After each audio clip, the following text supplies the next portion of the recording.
तो बच्चा मेनली जो आपके चैप्टर में है फैक्टराइजेशन में देखा जाए तो ये 5 टॉपिक्स होते हैं जिसको हमको पढ़ना होता है और इसी में आपका पूरा चैप्टर रिवाइज हो जाता है। अगर आप हर चैप्टर का टॉपिक देख लें कि भाई कौन कौन से टॉपिक हमको पढ़ना है, तो मैं आपको लिख के दे रहा हूं कि आप कभी ये कहोगे नहीं कि भाई मेरा ये चैप्टर में मेरा बैकलॉग है या फिर क्या है। चलो इसको देख लेते हैं क्या क्या टॉपिक्स हैं हमारे फैक्टराइजेशन में। तो बच्चा देखो सबसे पहला जो आपका आता है सॉल्व करने के लिए कि आपको दो टर्म्स दिए होते हैं, यहाँ एक टर्म दिया, यहाँ एक टर्म दिया, बीच में प्लस या माइनस का साइन होता है और ये टॉपिक है टेकिंग आउट कॉमन फैक्टर्स, मतलब इन दोनों में क्या कॉमन है उसको कॉमन ले लेते हैं, ब्रैकेट लगा के यहाँ पे लिख देते हैं। ये हमारा पहला टॉपिक होता है फैक्टराइजेशन चैप्टर में।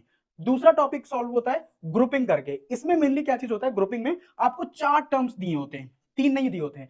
इवन नंबर में टर्म्स दिए होते हैं, या तो 2 होंगे या तो 4 होंगे या तो 6 होंगे या तो 8 भी होंगे, बट आप में मैक्सिमम 6 टर्म तक है। तो ये 4 टर्म दिए होते हैं, इन चारों में हम लोगों को देखना होता है कि इसमें किससे किसकी ग्रुपिंग बन रही है, इससे इसका पेयर बन रहा है, इससे इसका पेयर बन रहा है या फिर इससे इसका पेयर बन रहा है। अगर इस पार्ट से इसका पेयर बन रहा है तो इन दोनों को एक साथ ले लेते हैं, इनके साइन के साथ चाहे प्लस माइनस के साथ हो, और इन दोनों को एक साथ ले लेते हैं, फिर उनमें देखते हैं क्या क्या कॉमन आ रहा है, फिर हमारा टेकिंग आउट कॉमन फैक्टर में ही चला जाता है। तो पहला पार्ट है टेकिंग आउट फैक्टर, दूसरा है ग्रुपिंग, तीसरा है जब आपको ट्राइनोमियल दिया हो। ट्राइनोमियल का मतलब होता है कि जैसे आपको 3 टर्म दे दिया गया, पहला टर्म प्लस या माइनस, दूसरा टर्म प्लस या माइनस, तीसरा टर्म, जब 3 टर्म दिए हो तो आप फैक्टराइजेशन कैसे करोगे। ये भी बहुत आसान तरीका होता है इसका, स्प्लिटिंग मेथड से। कौन सा मेथड, स्प्लिटिंग मिडिल टर्म।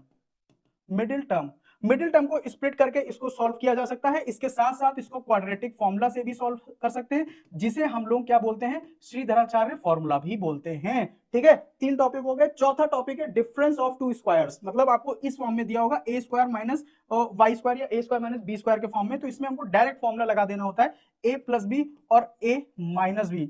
पांचवा हमको दिया होता है the sum of difference of the two cubes. Sum of difference of the two cubes, मतलब दो क्यूब का या तो सम दिया होगा जैसे x cube plus y cube, या फिर डिफरेंस दिया होगा। ये जो डायरेक्ट फॉर्मूले पे होते हैं इस पे भी हमको सॉल्व करना होता है, इनका हमको फॉर्मूला पता होना चाहिए। X cube plus y cube का होता है एक्स प्लस वाई, ब्रैकेट में x square plus y square minus x y. वहीं अगर x cube minus y cube का देखें तो एक्स माइनस वाई, और यहाँ पे x square plus y square plus x Y.